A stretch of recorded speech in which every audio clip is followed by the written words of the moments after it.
दोस्तों, आज हम टोक्यो रिवेंजर्स सीजन 3 एपिसोड 3 को हिंदी में एक्सप्लेन करने वाले हैं। पिछले एपिसोड में हमने देखा था कि किसाकी, इज़ाना और काकुचो ने नाओटो और ताकेमिची पर हमला कर दिया था। मरते समय नाओटो ने ताकेमिची को एक सच्चा हीरो कहा और आखिरी बार हाथ मिलाया। उसी हाथ मिलाने के साथ ताकेमिची वापस अतीत में लौट आया। एपिसोड की शुरुआत में ताकेमिची नाओटो के पास भाग कर जाता है और उसका हाथ पकड़ लेता है, लेकिन इस बार कुछ नहीं होता। तभी उसे याद आता है कि भविष्य में नाओटो मर चुका है और अब उसके पास भविष्य में जाने का कोई रास्ता नहीं बचा। ये सोचकर ताकेमिची टूट जाता है। वह याद करता है कि हर बार नाओटो ने उसका साथ दिया था। उसकी आंखों में आंसू आ जाते हैं। नाओटो उससे पूछता है कि क्या हुआ, लेकिन ताकेमिची कुछ नहीं बताता।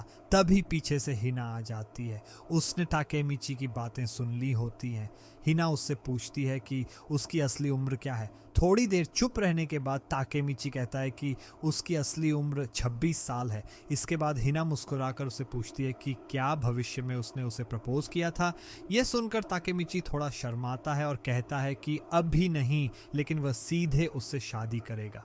हिना यह सुनकर खुश हो जाती है, लेकिन फिर वह मजाक में कहती है कि अब तो वह खुशी खुशी मर सकती है।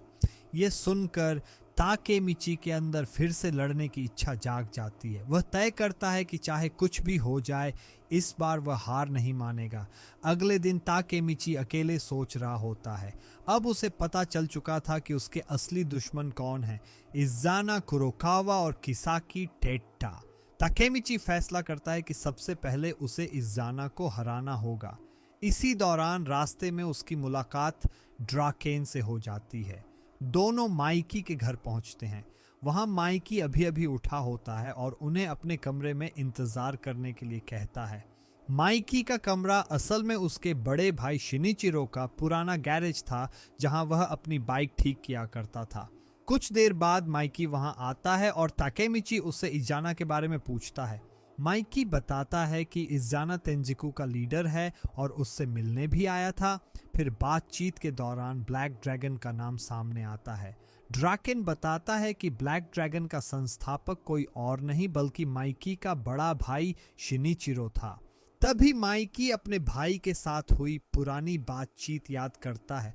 शिनाइचिरो ने उससे कहा था कि ब्लैक ड्रैगन पहले जैसी नहीं रही क्योंकि उसके नए लीडर ने उसे बदल दिया है।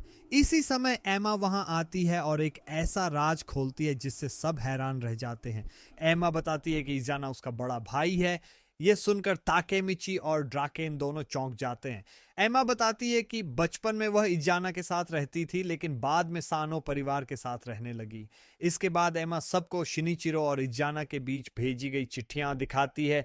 उन चिट्ठियों से पता चलता है कि शिनाइचिरो ही इज़ाना का सबसे करीबी इंसान था। इज़ाना उसे अपनी असली फैमिली मानता था, लेकिन जैसे जैसे समय बीतता गया, इज़ाना के दिल में माइकी के लिए नफरत बढ़ती गई। एक चिट्ठी में तो वह साफ लिखता है कि उसे माइकी के बारे में कुछ भी सुनना पसंद नहीं है। अब ताकेमिची समझ जाता है कि इज़ाना माइकी से इतनी नफरत क्यों करता है। शिनिचिरो उसकी सबसे कीमती चीज था और उसे लगता था कि माइकी ने वह जगह उससे छीन ली। इसके बाद ताकेमिची चिफुयु से मिलता है और उसे भविष्य में हुई सारी घटनाएं बता देता है।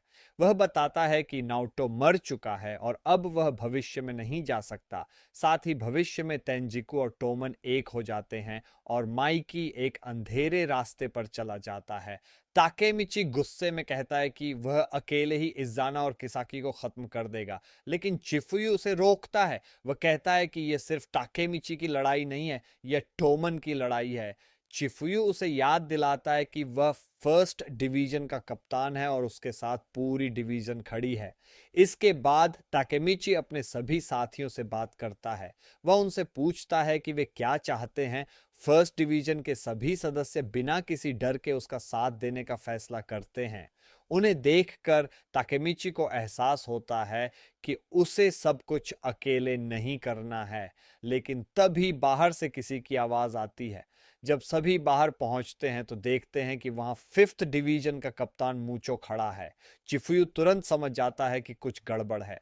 अचानक बहुत सारे टोमन सदस्य वहां पहुंच जाते हैं और फर्स्ट डिवीजन के लोगों को पकड़ लेते हैं। मूचो सीधे टाकेमिची के पास आता है और उसे बुरी तरह पीटना शुरू कर देता है। ताकेमिची बार बार कहता है कि उन्हें आपस में नहीं लड़ना चाहिए, लेकिन मूचो उसकी एक नहीं सुनता। मार खाते खाते ताकेमिची के मुंह से खून निकलने लगता है। तभी मूचो गुस्से में कहता है, आखिर इजाना मुझसे कितने काम करवाएगा। यह सुनकर ताकेमिची हैरान रह जाता है, क्योंकि अब साफ हो चुका था कि मूचो तेंजिकू के लिए काम कर रहा है। इसके बाद मूचो और उसके लोग ताकेमिची को उठाकर अपने साथ ले जाते हैं। जब ताकेमिची की आंख खुलती है तो वह खुद को एक अंधेरी जगह पर बंधा हुआ पाता है। वो मूचो से पूछता है कि उसने ये सब क्यों किया, लेकिन तभी ताकेमिची अपने आसपास नजर घुमाता है और जो वह देखता है उसे देखकर उसके होश उड़ जाते हैं, क्योंकि वहां पहले से ही इनुई और कोको मौजूद थे। और इसी जबरदस्त ट्विस्ट के साथ टोक्यो रिवेंजर्स सीजन 3 एपिसोड 3 यहीं समाप्त हो जाता है। अगर आपको वीडियो पसंद आई हो तो लाइक जरूर करना, चैनल को सब्सक्राइब करना और कमेंट में बताना कि आपको इजाना और मूचो की जोड़ी कैसी लगी। मिलते हैं अगले एपिसोड के एक्सप्लेनेशन में।